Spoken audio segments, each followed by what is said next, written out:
So in this video, I'll discuss briefly what philosophy is, some examples of philosophical questions, and some of the major debates in philosophy. So philosophy is a discipline that's been around for thousands of years. It started in Central Africa, in what's today known as Mali. And some of the earliest philosophers that wrote books were in Greece, as well as China and India. And what philosophy deals with are questions such as, is there such a thing as good and evil?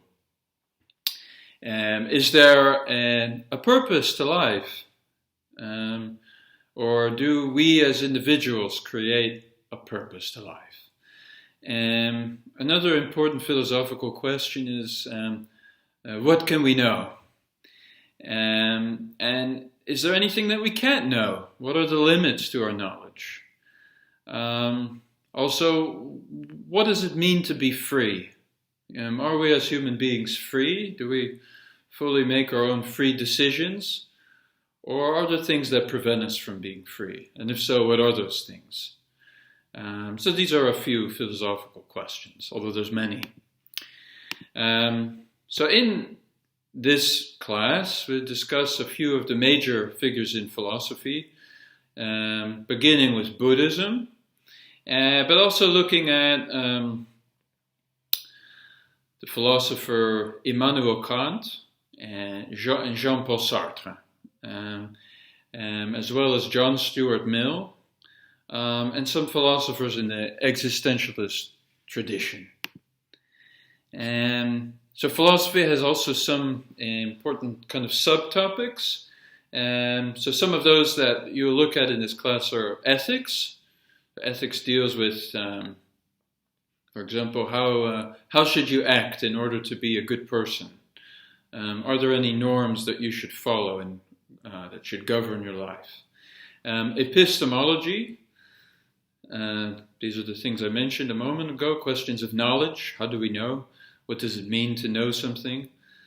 As well as political and social philosophy. What is the best form of the state? What is the driving force of social development? But one thing I want to emphasize here is that philosophy is very interdisciplinary. Many of the sciences, for example, physics, biology, mathematics, geometry, sociology, these were all originally philosophical disciplines. They were all simply sub-disciplines in philosophy. And even today, philosophy remains interdisciplinary. It engages with other disciplines. It doesn't solely focus on itself. So the first thing I want to discuss in this video is the word philosophy. The word philosophy, it comes from two components, both from Greek, philos and sophia.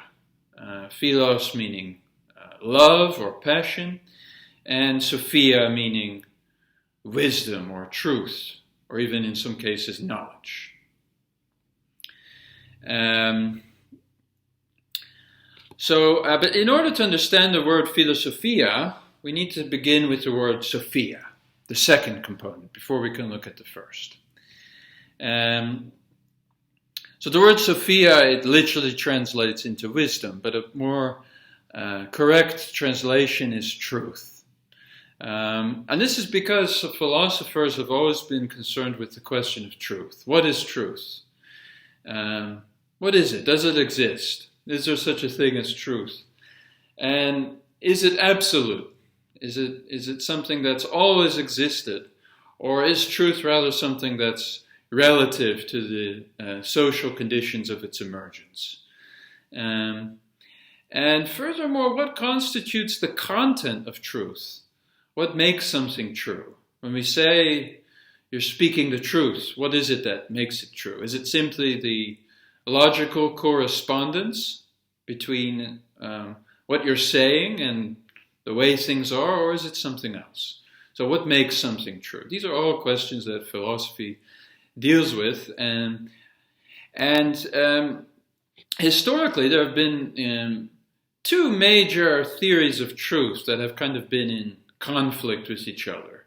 And the rest of this video I'll focus primarily on these debates. So the two major theories of truth are, on the one hand, absolutism, and on the other hand, relativism, historical relativism. What is an absolutist theorist of truth? So in absolutist theorist of truth says that, first and foremost, truth is universal.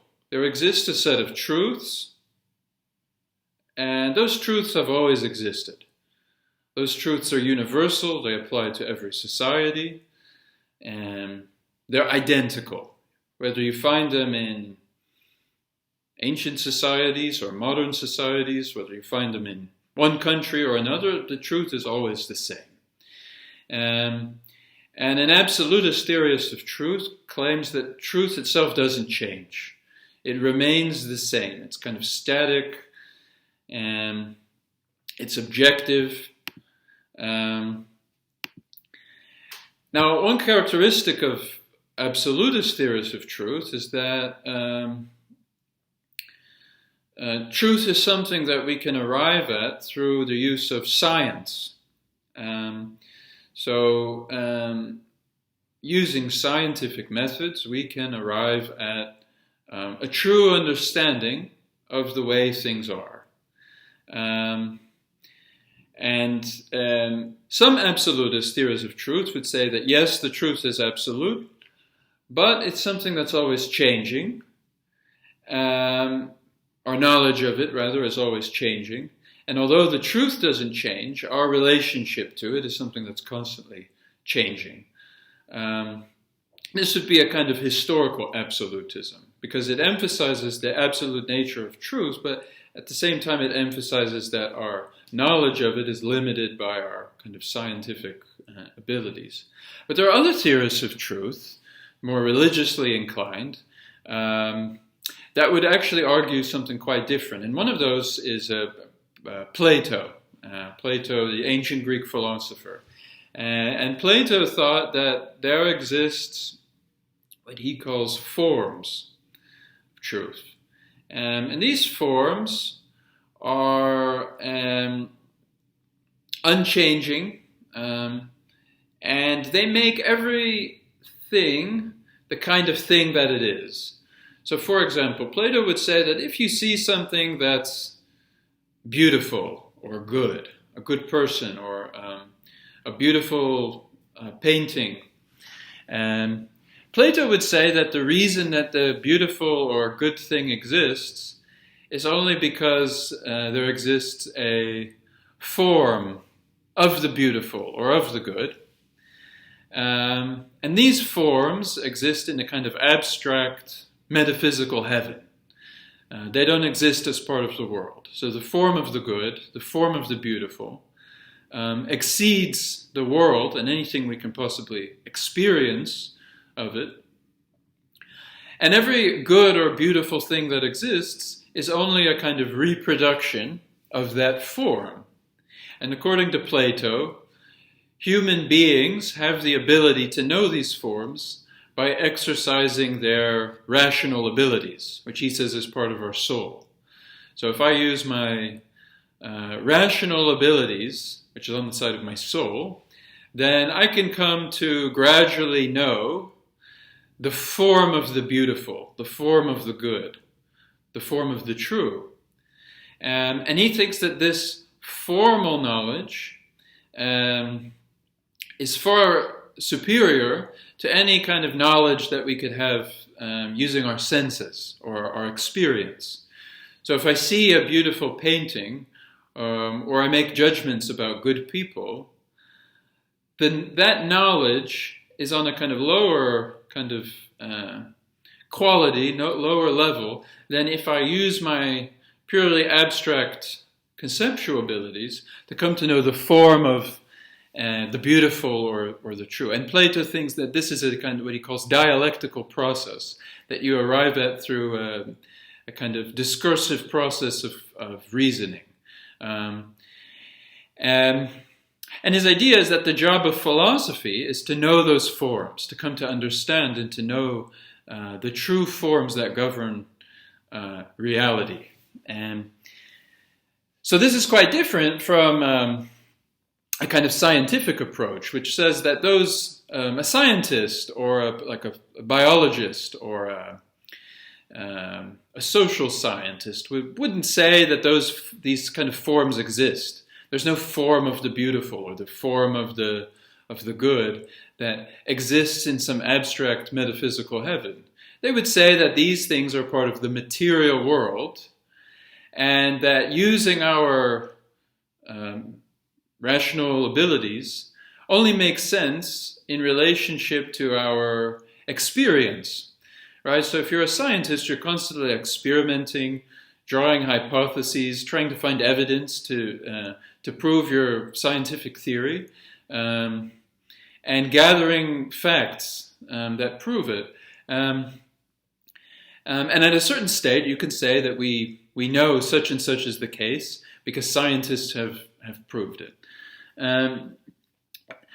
So this is one of the primary theories of truth, the theory of absolutism. To kind of summarize, all absolutists, whether they're kind of scientific rationalists or Platonic idealists, would hold that truth is absolute, objective, abstract, universal, and in all cases identical, irrespective of where the truth itself was discovered.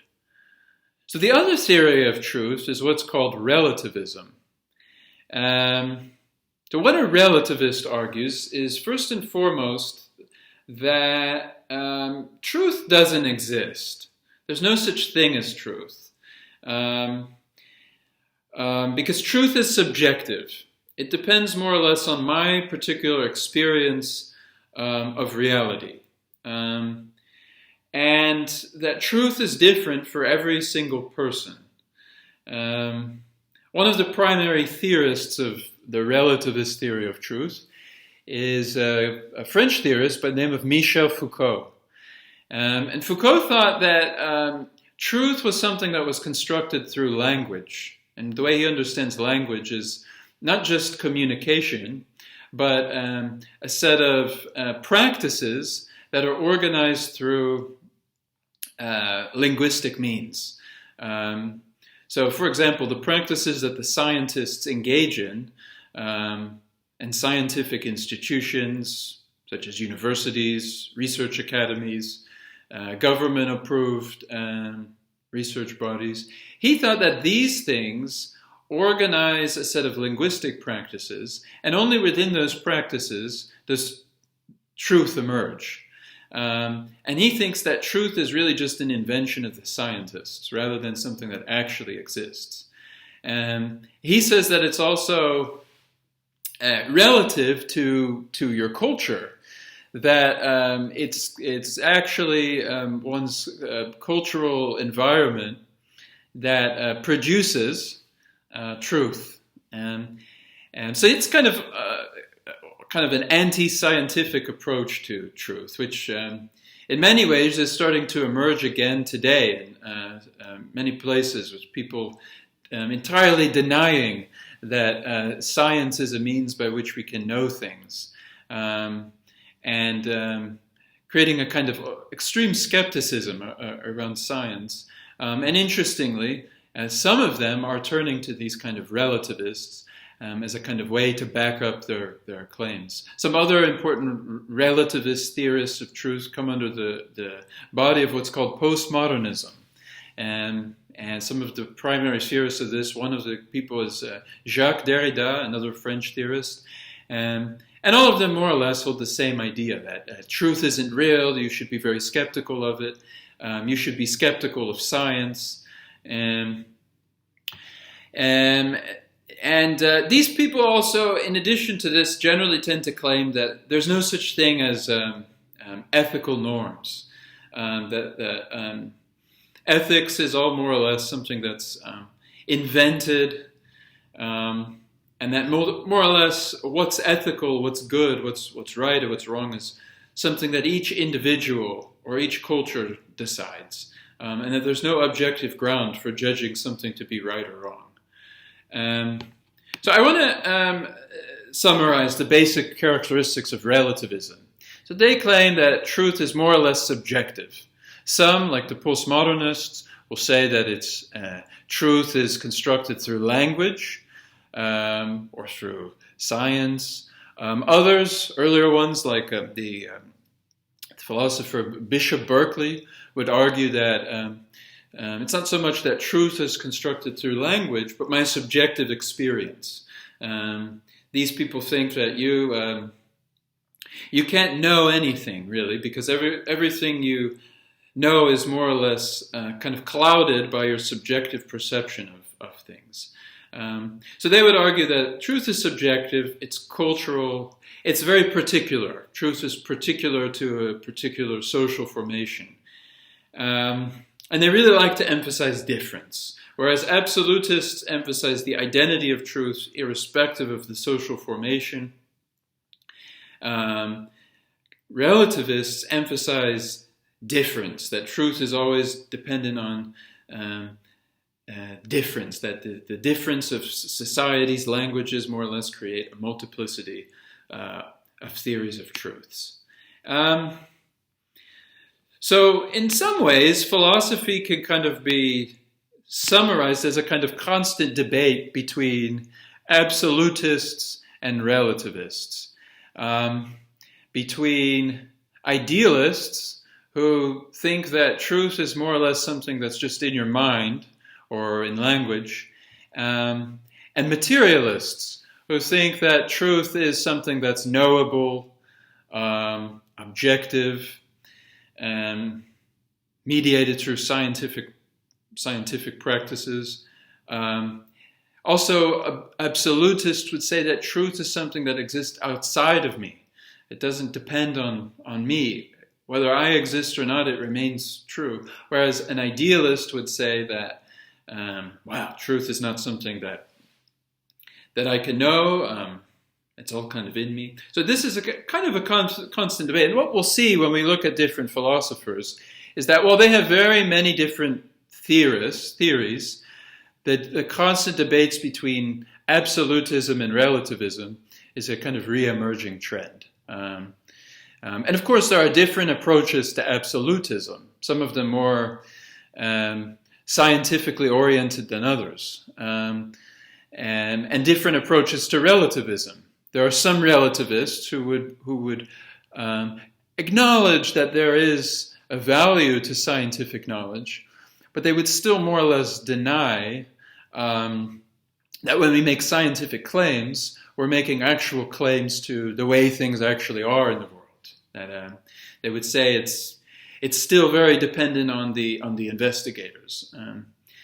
So I want to end this video with that, and what I want you to think about is which camp do you fall into? Are you more of a absolutist, or are you more of a relativist? And what your first paper is going to be about is you're going to read some material about this topic, and then you're going to kind of try to think which one you agree with more and why. Why do you think that that absolutists are correct or relativists are correct?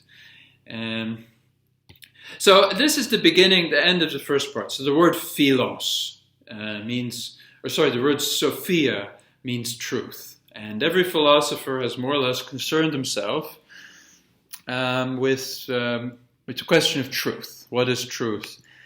So the other aspect of the word philosophia is the word philos. And it means love. But it's not the kind of sentimental love necessarily.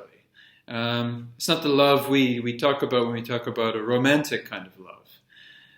The philos in philosophia is more of a kind of passion to engage with truth, a kind of strong desire to to get at what the truth is and to have a kind of discourse about it, and to engage with that. The Greek philosopher Socrates often liked to emphasize that a philosopher doesn't possess the truth. It's precisely their non-possession of it, the fact that they don't possess it, that constantly drives them to seek after it. And this drive is precisely the philos that kind of pushes them to engage with discussions and debates about truth and what constitutes it. So when we say that philosophy is the love of truth, or the love of wisdom, or the love of knowledge, it's not so much that you're just interested in it or that it's a hobby. It's something that really makes you kind of uneasy, something that you, maybe it keeps you up at night even. You lay awake at night thinking about what is the truth, and you think about it a lot when you're on walks or when you're out. It's something that concerns you. And a true philosopher is someone who, for the rest of their life, is to an extent engaged with this in many ways. And what I want to emphasize to kind of close this video is that anyone can be a philosopher. There's no philosophy isn't this discipline that only a few academics can kind of debate about.